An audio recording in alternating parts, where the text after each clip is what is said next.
Women don't want answers. We don't want to be told what to do. We don't want another under-researched, ill-informed somebody guessing their way through our health or dismissing our experiences or applying weirdly outdated ideas about what women should tolerate, accept, or simply get on with.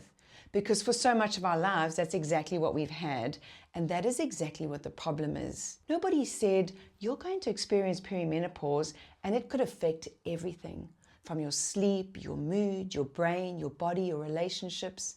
Instead, what we heard was, you're stressed, you're anxious, you're overreacting, it's just aging, it's probably depression, everybody gets tired. Nobody said, you're carrying the mental load of your household, the emotional load of your family, and much of the practical responsibility for keeping everybody's lives running, on top of being a paid worker.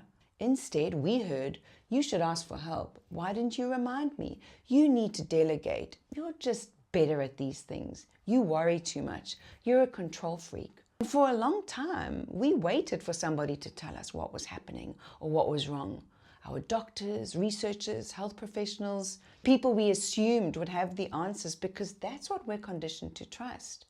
But women have been historically underrepresented in medical research, and many of the experiences of midlife women have been poorly understood or dismissed or not even talked about enough. So we started talking to each other.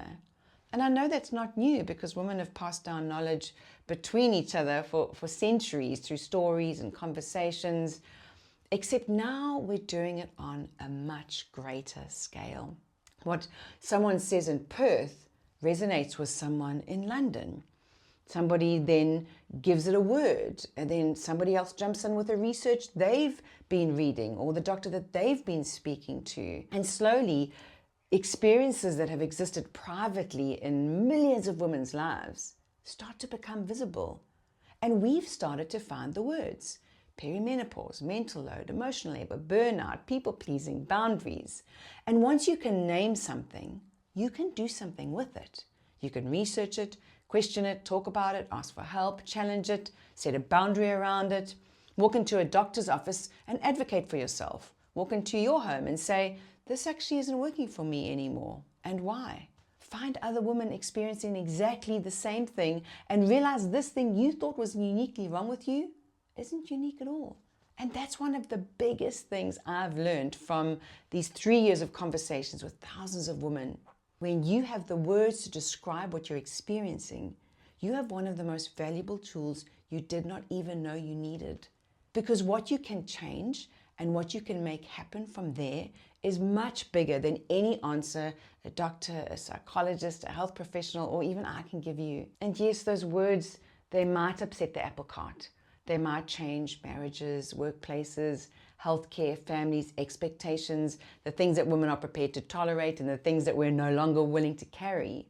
But they can also become the foundation for an extraordinary second half of life in all of those previously mentioned categories. So that's the biggest learning.